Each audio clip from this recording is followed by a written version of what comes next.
Au nom du Père, du Fils et du Saint-Esprit. Amen. Grande joie de pouvoir être là avec vous en ce vendredi 1er octobre. Nous célébrons aujourd'hui Sainte Thérèse, enfant Jésus et de la Sainte Face. C'est ma sainte préférée. C'est ma sainte de mon cœur. C'est elle qui m'a conduit dans ma vocation jusqu'à la communauté Semence du Verbe.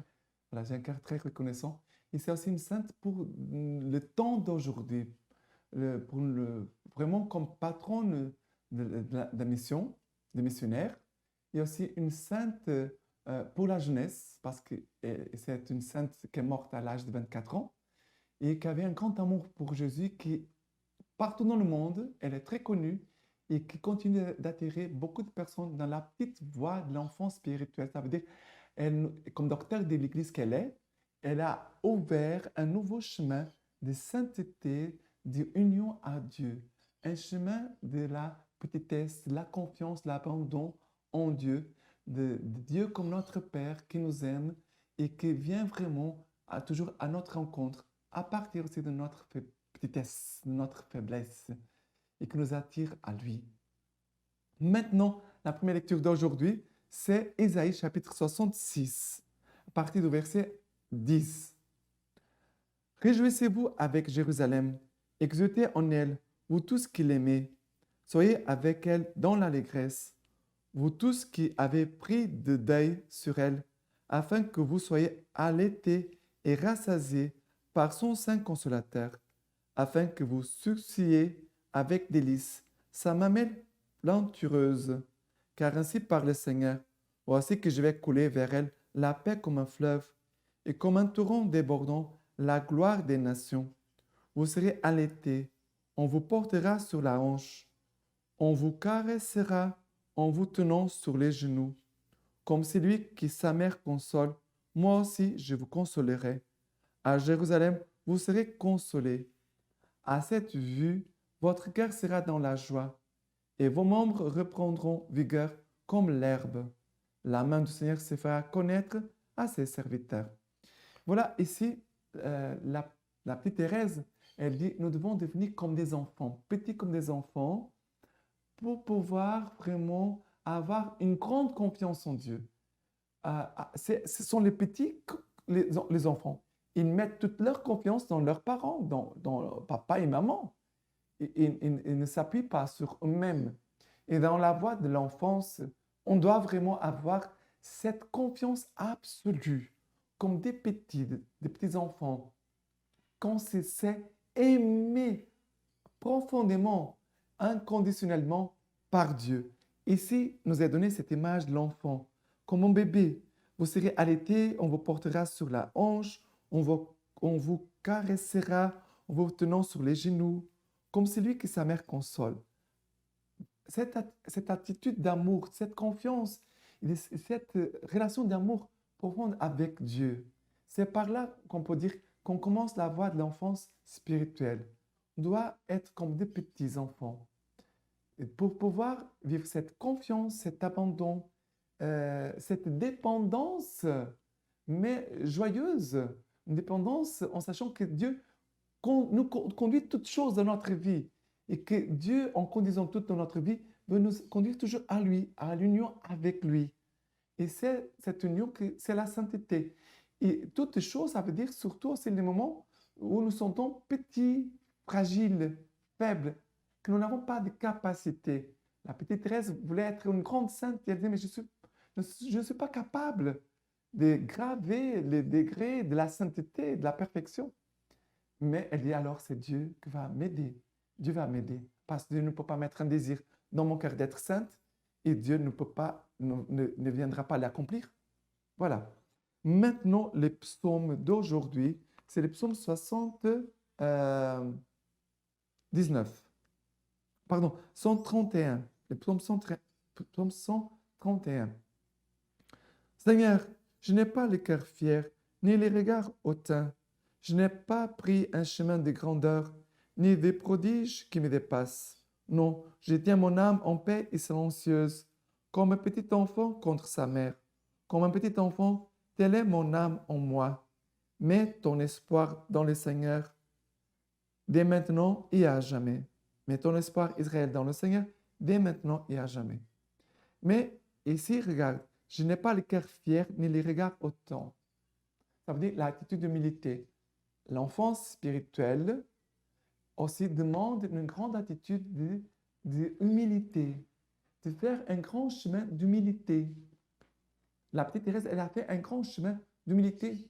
Dans le Carmel, elle est une carmélite religieuse et dans sa communauté, souvent, elle était toute jeune, elle est entrée à l'âge de 15 ans et les autres sœurs plus âgées la grondaient, parfois ne la comprenaient pas, parfois même la corrigeaient d'une façon un peu dure, mais elle ne s'est jamais plainte. Elle ne s'est jamais plainte. Elle avait un cœur humble. Humble. Elle a su toujours recevoir toute chose, le bon et plus difficile, avec un cœur humble. Elle va dire, je tiens mon âme en paix et silencieuse. Le chemin d'enfance spirituelle, c'est un chemin qui va nous permettre de garder toujours la paix dans notre âme. Et la petite Thérèse, elle dit toujours ça. Même si je passe par des épreuves, le Seigneur garde toujours la paix au plus profond de mon âme. Je garde toujours la paix. Le Seigneur a déposé toujours sa paix au fond de mon cœur. Pourquoi? Parce qu'elle savait que le Seigneur est toujours présent et que le Seigneur conduit toutes choses.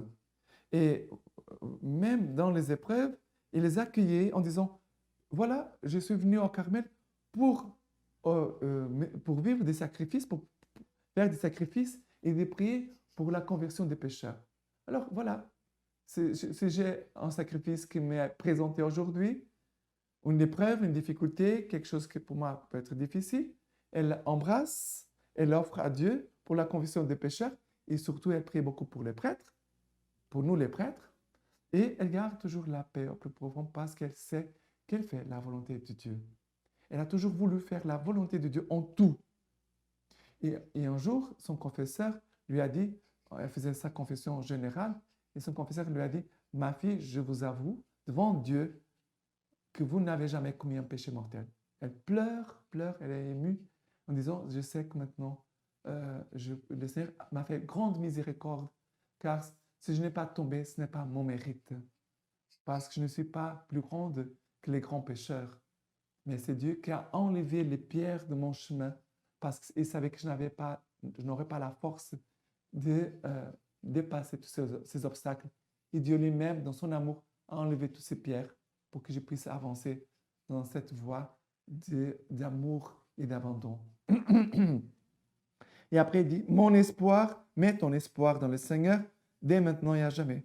La voie de l'enfant spirituel, c'est pour garder toujours l'espérance en Dieu. Comme j'ai toujours une confiance en lui, comme nous avons toujours une grande confiance, alors l'espérance ne sera pas blessée, ne sera pas blessée. Maintenant, par rapport à l'évangile d'aujourd'hui, c'est Matthieu chapitre 18, versets 1 à 5. À ce moment, les disciples s'approchèrent de Jésus et dirent, « Qui donc est le plus grand dans le royaume des cieux ?» Il appela à lui un petit enfant, le plaça au milieu d'eux et dit, « En vérité, je vous le dis, si vous ne retournez à l'état des enfants, vous n'entrerez pas dans le royaume des cieux.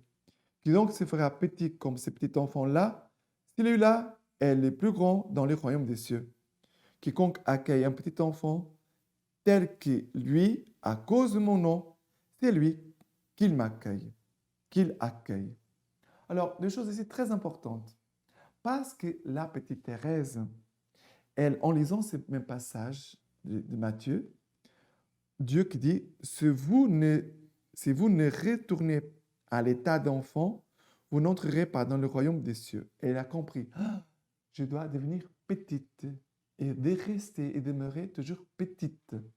Sinon, je n'entrerai pas dans le royaume des cieux. Et être petit, ce n'est pas enfantin. Comme des petits enfants qui font des bêtises et qui font... Non. Cette voie de l'enfant spirituel, c'est la voie de la maturité spirituelle, la maturité de la vie chrétienne. C'est très important. C'est pour cela que je vous invite vraiment à découvrir les manuscrits autobiographiques de Sainte Thérèse d'Enfant Jésus. Elle a écrit un livre où elle raconte son histoire parce que la mère abbesse avait demandé. Et elle écrit l'histoire d'une âme. L'histoire d'une âme. Je vous invite, s'il vous plaît, trouvez-le, achetez-le, lisez-le sur l'Internet. Mais c'est un livre que pour nous, c'est obligatoire. D'accord? Et la petite Thérèse, aussi, un jour, elle disait, mais j'ai dans mon cœur plein de désirs, plein de désirs. Je voudrais être apôtre, missionnaire, martyr, prêtre, tout. Elle disait, je porte en moi comme toutes les vocations dans mon cœur. Et elle va découvrir, à travers les écrits de Saint Paul, que la charité, il a la foi, l'espérance et la charité. Saint Paul va dire, mais la plus grande, c'est la charité. Et la petite Thérèse va dire, ah, j'ai découvert, dans le cœur de l'Église, ma mère, je serai l'amour. Parce qu'elle disait, j'ai découvert que l'Église avait un cœur, que ce cœur était brûlant d'amour, et que si l'amour allait s'éteindre, toutes les vocations allaient mourir. Car c'est l'amour qui donne l'essence à toutes les vocations. C'est l'amour qui fait vivre l'Église. Et elle va dire, dans le cœur de l'Église, ma mère, je serai l'amour. Je serai l'amour. Et, et quiconque accueille un petit enfant tel que lui à cause de mon nom, c'est moi qui l'accueille. Et la petite Thérèse, c'était une sœur qui a aimé beaucoup toutes ses sœurs. Toutes ses sœurs. Même celles qui étaient plus difficiles, c'était les sœurs qu'elle faisait plus d'efforts d'aimer. Qu'elle faisait plus d'efforts d'aimer. Et après sa mort, il avait une sœur que la petite Thérèse avait beaucoup de difficultés à aimer, mais vraiment, elle a fait un grand effort de l'aimer. Et cette sœur-là croyait qu'elle était la sœur préférée, que la petite Thérèse préférait. En fait, la petite Thérèse, un jour, cette sœur lui pose la question, mais pourquoi me souriez toujours? Et elle dit, parce que je vous aime. Et la petite Thérèse, dans son livre, va rajouter, en fait, ce que j'ai aimé en cette sœur, c'était Jésus en elle que j'ai aimé. J'ai aimé Jésus en cette sœur-là. Nous devons faire beaucoup de progrès dans l'amour. Et la lecture patristique d'aujourd'hui, de la fête Sainte-Thérèse d'Enfant Jésus. Lettre à Sœur Marie du Sacré-Cœur. À l'horizon, mes désirs me faisaient souffrir en véritable martyr. J'ouvris les épîtres de Saint Paul afin de chercher quelques réponses. Les chapitres 12 et 13 de la première épître aux Corinthiens me tombèrent sous les yeux. J'ai lu dans le premier que tous ne pouvaient être apôtres, prophètes, docteurs, que l'Église est composée de différents membres et que l'œil ne saurait être en même temps la main. La réponse était claire, mais ne comblait pas mes désirs. Elle ne me donnait pas la paix. Sans me décourager, ça c'est la voix de l'enfant spirituel, sans me décourager, j'ai continué ma lecture et cette phrase me soulagea.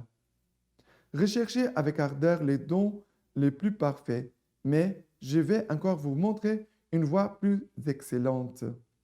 Et l'apôtre explique comment tous les dons les plus parfaits ne sont rien sans l'amour, que la charité est la voie excellente qui conduit sûrement à Dieu. Enfin, j'avais trouvé le repos. Considérant le corps mystique de l'Église, je ne m'étais reconnu dans aucun des membres décrits par Saint Paul, ou plutôt, je voulais me reconnaître en tous. La charité me donna la clé de ma vocation. Je compris que si l'Église avait un corps composé de différents membres, les plus nécessaires, les plus nobles de tous, ne lui manquaient pas. J'ai compris que l'Église avait un cœur et que ce cœur était brûlant d'amour. J'ai compris que l'amour seul faisait agir les membres de l'Église, que si l'amour venait à s'éteindre, les apôtres n'annonceraient plus l'Évangile. Les martyrs refuseraient de verser leur sang. J'ai compris que l'amour renfermait toutes les vocations, que l'amour était tout, qu'il embrassait tous les temps et tous les lieux. En un mot, qu'il est éternel. Alors, dans l'excès de l'amour, de ma joie délirante, je me suis écrié, « Ô Jésus, mon amour, ma vocation, enfin, je l'ai trouvée. Ma vocation, c'est l'amour. Oui, j'ai trouvé ma place dans l'Église. Et cette place, oh mon Dieu, c'est vous qui me l'avez donnée. Dans le cœur de l'Église, ma mère, je serai l'amour.